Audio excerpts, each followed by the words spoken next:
I'm delighted to say that we're joined here in the studios by the, genuinely, I think I can use the word legendary Hans. I know this might embarrass you, I don't know, but... Yes, it does. But you are a legend in the world of composition, in film composition in particular. It's Hans Zimmer. Hans, so lovely to see you again. It's lovely to see you as well, and let's see how much you can embarrass me today. Okay, I'm not going to try and embarrass your Hans at all. We're not going to... You know, the thing is, you don't even have to try. It comes so easy and naturally to you. It's my default setting. Absolutely. All right, and I love it. Let's talk about the film. There's a film, an exciting film out for lovers of Hans music that you must go and see. It's in cinemas everywhere, opening in just a couple of days. It's called Hans Zimmer and Friends, Diamond in the Desert. And it's an interesting mix of different things. It's not entirely what I expected, because I thought it might be just a big live concert, which would have been fabulous, but there's more to it. How would you describe the movie? Part of it was I wanted to get all my best mates in that I've been working with over the years, like Chris Nolan and Johnny Mann and people like that, and really talk about the process of how we got there or how I got there. So it's not really a documentary, but there's a lot of sort of, just chatting with interesting people. While at the moment, I think my band is about the best band in the world. Go and argue with me if you want to. I'm not going to argue with you. And we made the film in the desert in Dubai, where you have, like Gladiator. I just said to Paul Dugdale, the director, come on, let's put an orchestra and a choir into Bedouin camp. Let's go to a desert. And can I have some goats, please? And the goats were absolutely there. And on the other hand, you have this incredibly modern city, which is perfect if you want to go and do a Dark Knight bit. And then we did the concert as well, and people were very enthusiastic and very loud and noisy, and we played our socks off. It took some persuading to get you go out there and to go back on stage, didn't it? Yep. There was Johnny Marr and Pharrell Williams. They're real gangsters. I mean, they're like mafia. One day I come into the studio, the two of them are there, and they sort of sit me down. But between them, so that I can't move and I can't get up. And they hit me with sentences like, there comes a time where you have to look the audience in the eye. There comes a time where you can't hide behind the screen anymore. And I'm going, whoa, but I got stage fright. I got stage fright. I can't do this. And they go, listen, kid, everybody's got stage fright. Yeah. Doesn't actually get any better. So I think I sort of win the argument. And they get up, ready to leave. And right at the last moment, Pharrell sort of looks over his shoulder and he goes, I'm playing the Grammys this year. Do you want to play guitar for me? And I thought, only an idiot says no. So that's what started. And in the film, Johnny says, you're more of a road dog than I am. Yeah, because I've truly embraced it. I'm loving it. And that thing about the stage fright? It's always there. You just have to get used to it. It's not going to kill you. And there must be a feeling, I'm sure most people who can sell out a huge space like you can, there must be the kind of safety net knowing, okay, well, they're actually here through choice. Yes. They have wanted to come to see me. So when I come out, it's not going to be a disappointment. Right. Or it's not going to be, the fears I have are not going, they are going to be, taken care of. Yes, and at the same time, you know how it is. I mean, it's like, they're very small fears in comparison to, what life can really dish out for you. But at that moment, they're the biggest fear you can have, that the power goes out, that the thing explodes, that the whatever. Listen, I got 40 tons of lights over my head hung by very, very tired and very underpaid roadies. Hold on. Okay? So this is a genuine fear for your life based on physics rather than just the fear of performing. Yes, and the human condition. Well, I understand that. Right. See, that makes sense to me. I thought it was a fear of performing. Like, I don't know. Well, there's that too. They could throw things. But you're more worried about the lighting rig, which is understandable. Yeah, I am a little bit. Yeah. You can dodge a phone. You can dodge a phone. Yeah, too. When you're out there, is there a routine you have, or is there something you kind of hide behind that gives you that confidence when you first start? There's no routine, because if I had a routine, I would know it's like the wrong thing. It's like, you and me chatting right now. I mean, we're just chatting, basically. But if you had a set routine, and I wasn't into it, I mean, this whole thing would become really stiff and sort of not very fun. Yeah, yeah. So I go out there, I say to the audience straight away, listen, I have no stage presence, I don't know what I'm doing, so let's just treat this like a good old dinner party and we're just going to have a chat. But see, that in itself is so charming and refreshing to hear from someone who's on stage and who can command a huge... It's the truth. arena. Yeah, but it's a lovely thing to hear, and I think, once again, would win people over immediately if they needed to be, which they don't. Listen, I'm a 67-year-old geezer with a fat tummy who sits in rooms and writes film scores. How sexy is that? And then I deprive them of the conductor for the orchestra, because I think why would you go to a concert where a man has his back to you all? Yeah, yes, there is that. But I mean, classical fans love it because that is part of the tradition, of course. And I'm led to believe I'm in no means that kind of like knowledgeable of classical, but it is a very important role. It's a really important role when you're rehearsing, because that's when you figure out, what the dynamics are, what the attitude is to each note. So yes, it's very important. But once you're up on a stage these days, it's about timekeeping. They know what the attitude is. So you can use screens. You can use, technology is not just useful in the kitchen, It can actually, you can actually run a whole life set. Hans, you tell me this now after I've just bought my first baton. Oh, yes, well... What a waste of money that was. I know. No, but you bought an antique.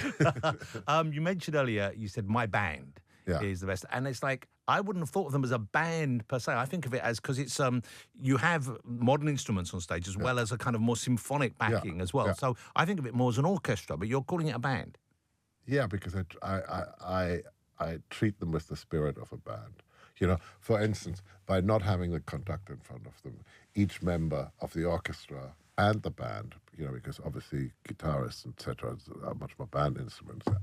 They have an autonomous sideline to the audience and the audience to them. It felt, when looking at the film, it felt to me more like looking at a kind of modern concert rather than a classical concert. Oh, absolutely. Yeah. Absolutely. Because one of my big things is, how do we keep the orchestra relevant? Because having an orchestra is a really expensive hobby, and more orchestras are going by the wayside. And with the cuts that are being made in America right now, I mean, it's, I don't need to say any more than that. No, it is tragic for those who love and want to see music like that perform live and see those traditions kept alive and just have that visceral enjoyment of being in the room with them. That is slowly being eroded. Absolutely. Or not that slowly. And I think there's something really dangerous about it, because if you see an orchestra play really well, and you see all these different people channeling their emotion towards one note, and it makes perfect sense, and it sort of bounces over to the audience, and the audience feels exactly that emotion.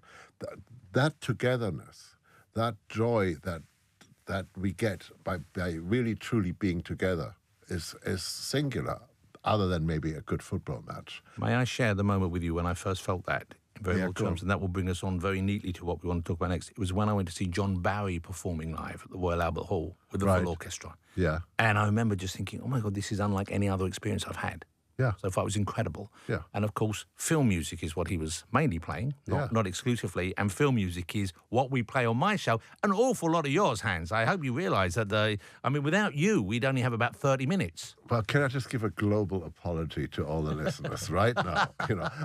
I honestly didn't mean it.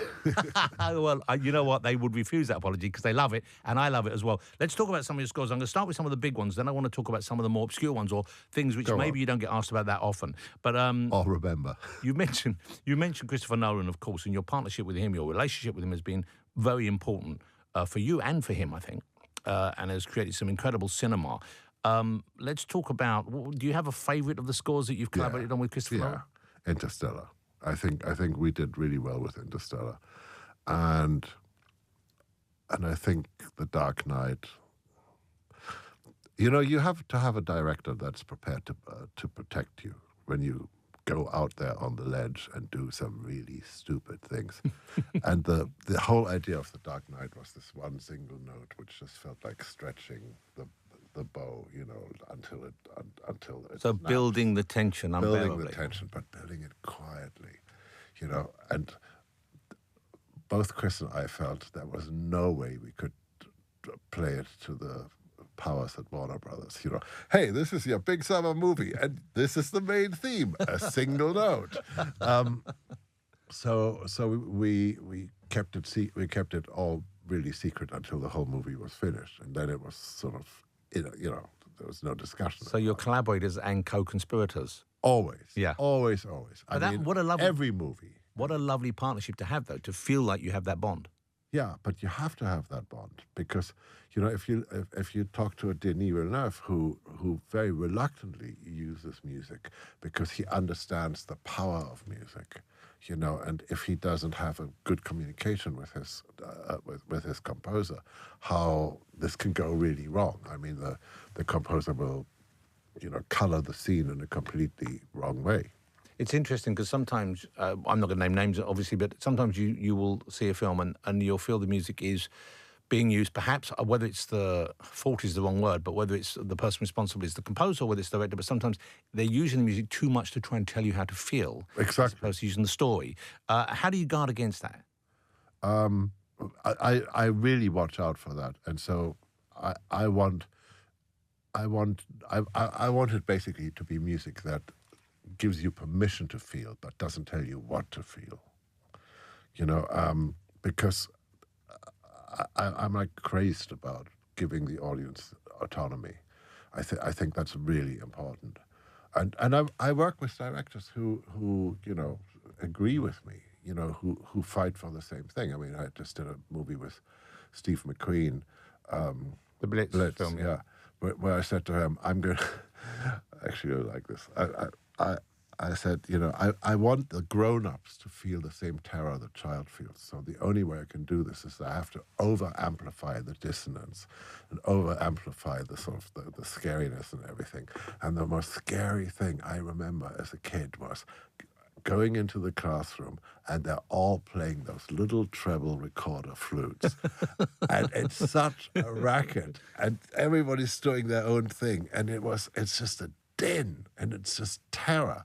So, Yeah. so most Cacophony of badly played recorders. Exactly. So many praises in that score is cacophony of badly played recorders. Do you have, I'm going to get all Inception on you now, but if I was to enter your dream state and wander around in your mind and find the safe at the back, inside that safe, would there be a collection of things such as recorders being played badly that you have filed away for use in scores? Like Probably, other things that you yes. think, this is Yes. a key memory that's something which either made me feel good or made me feel very bad. Well, one of the things is that maybe in that safe would be, the little dreidel. The spinning dreidel. The spinning dreidel. That Warner Brothers every once in a while keep phoning up about, have I found it yet? And of course the answer always is no. Did they give you that?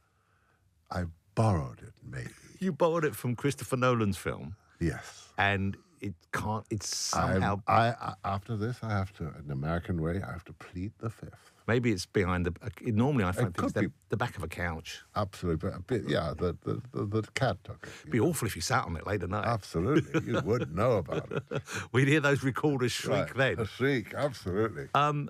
Inception is a remarkable score, and it complements and also in some ways clarifies the film in very interesting ways, which you don't necessarily always have in music, but I find it quite often in your scores, because it's almost a mathematical approach to it, I feel. It is. I mean, because it's.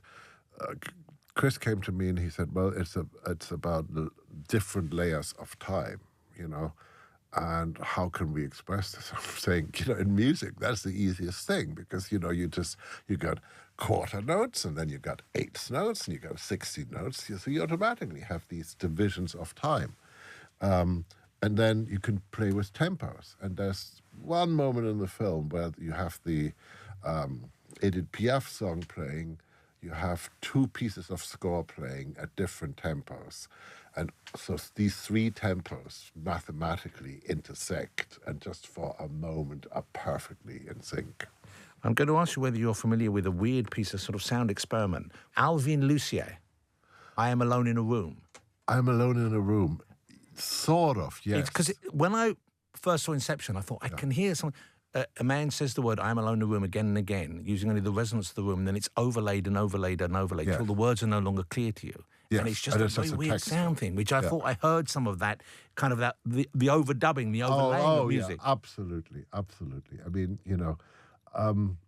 and all sorts of things like, do you know what a shepherd tone is? Of course I'm going to pretend to know what it is. Right, okay. Do you know what a barber pole is? I will pretend to know what that is as well. Oh, yeah, I know what a barber pole is. All right, okay. It seems to be endlessly going up. Yes. Right? Well, you can do the same with music. So Inception has endless shepherd tones going on. The music seems to be rising. Of course, it can't. It can't rise beyond a certain point. So, it's a mathematical trick. And so we had an enormous amount of fun making these mathematical tricks, and then at the same time, at a certain point, I had to go and write an emotional piece of music. I mean, you can't just. But here's the thing. I mean, I just have to say it. The great thing about music, the operative word in music is play. You play music. And while other kids were playing with their little red cars or whatever when they were, 3 or 4 years old, I was playing with the piano. I wasn't making any nice noises, but I was playing with it. And I never stopped playing.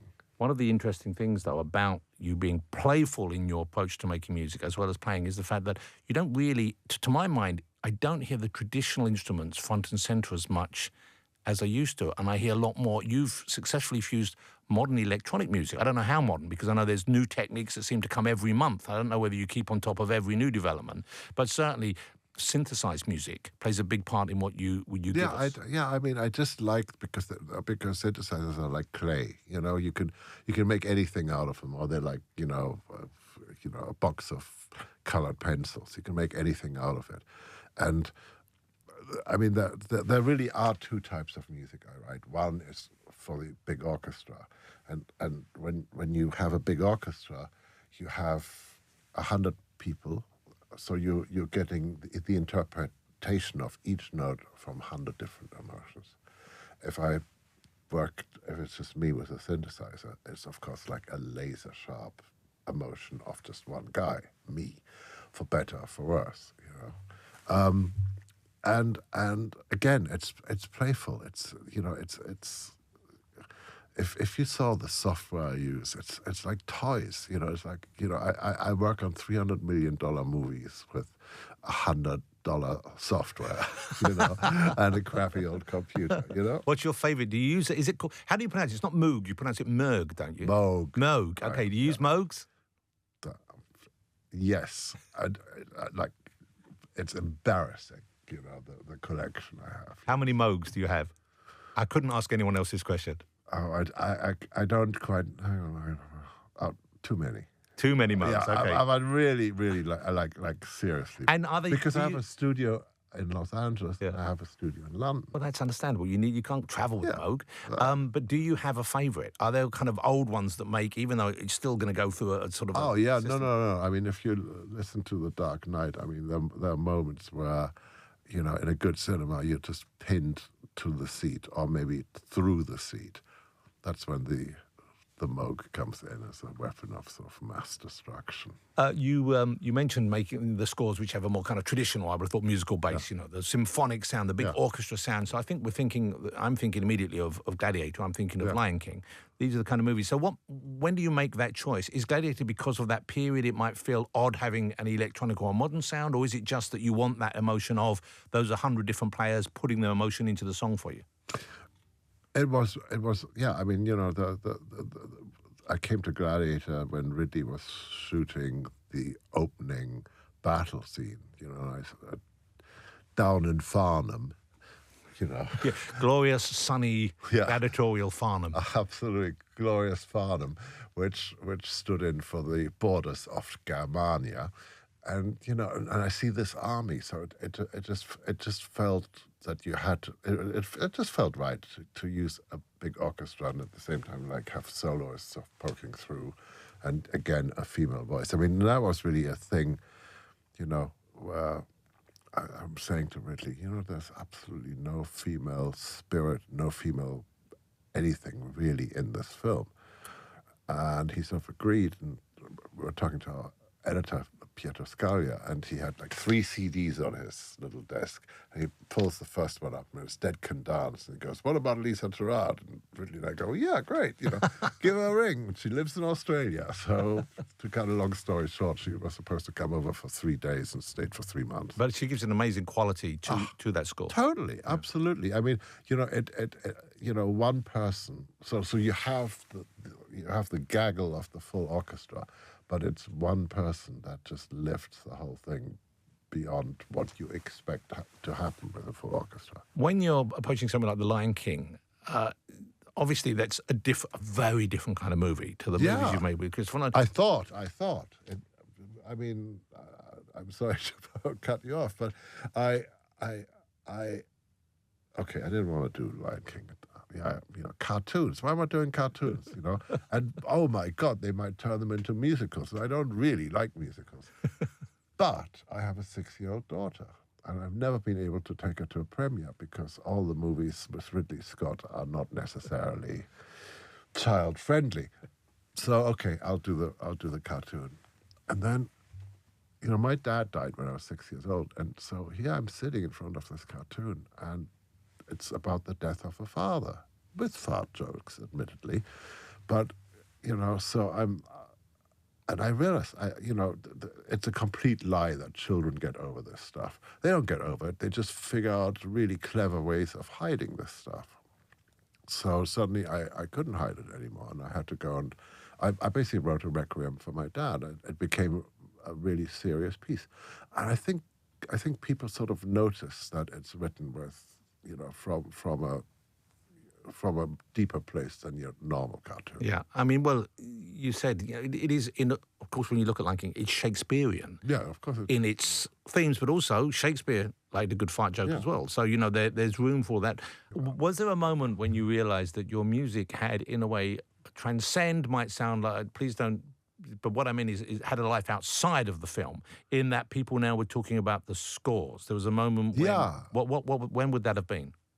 When people were studying to, like students were studying to my music, and, everybody seemed to know Interstellar. Everybody seemed to know, I don't know, something like that, or Inception, or, So it would have been those Nolan films? No, it's just because I can remember them right now. It is annoying, though, Hans. You can't... they have pianos out in the open at stations quite a lot of the time, which is a lovely idea. Yes. You cannot walk past it for more than 30 minutes without hearing Interstellar being plinked out by someone. I know. No, come on. Yeah, look, I feel flattered by it. I feel flattered by the simplicity of my creation. Do you ever feel like going up alongside them and saying, that's a slightly wrong note? Yeah. It's an E flat. It's like, right. Well, I have done that. Let me ask you about some of the scores, which perhaps I suspect you don't get asked about often, but I really like 2 scores from early in your career. I don't particularly like the films, but I like the scores. One is The Fan. I love the score. Because the film was seen as not a success when it came out. It doesn't matter if it was a success or not. I mean, like Tony Scott, I just loved him, but Tony and I had no idea about baseball. For those who aren't familiar with The Fan, it's a film where Robert De Niro is a baseball obsessive. Who's the guy who plays the baseball player? Is it... Wesley Snipes. Wesley Snipes, the first Marvel hero. He plays a baseball player, and it's a strange psychological, it's quite a dark thing, but with a very interesting, very, very electronic, quite kind of like prog score in the background, courtesy of you. Totally. Yes. And because it was a Tony film where inevitably all the money was spent by the time it came to the score. So the only orchestra, and I found this amazing combination, 28 celli and 6 basses. It's amazing. It's just the most wonderful sound. But yes, it's just really psychological. It's really twisted, but it's a really interesting score that goes with it, because once again, it's subtle in that it doesn't overplay its hand. No, it's actually really quiet. Yeah, it's kind of minimal all the time, almost ambient, and then it really hits you. Yeah. But the ambience isn't very friendly. No. No. because it comes from Hans Zimmer. And when he wants to be not friendly, he knows how to do it. Yeah. The other one I'm going to ask you about is, I'm pretty sure you've never been asked about this score in an interview before. Okay, let's see. Story of O, Chapter 2. The only person who ever asked me about that score was the person who I really hoped would never see that movie, which was my mom. Okay, so it's a kind of fairly steamy, if you know the story of it's a famous piece of erotic literature. Yeah. I didn't know they'd made the second film, but I was browsing through, I buy quite a lot of soundtracks, and I found this CD. I thought, Hans Zimmer, Story of O, Chapter 2. What I have to listen to this. news he's coming up with? Well, I've since watched the film only a couple of dozen times on YouTube, but that's not the point. But a great score, I thought. I really loved that score. Yeah, I did it with Stanley Myers. But yeah, I mean, you know, I thought the film looked really beautiful. It just let you do things, you know, that you couldn't do in normal movies. But the interesting thing I found is when I listen to your scores, because I'm a huge fan of Ennio Morricone, of course. So am I. I know you are. And I've dug through his, and I found Italian movies that perhaps didn't get an international release, and some of the scores for those are extraordinary. But often I'll find a moment in the score and I think, oh, he reused this because he liked it. I haven't found that in your early stuff, so you don't seem to reuse, or do you? I forget stuff, okay? No.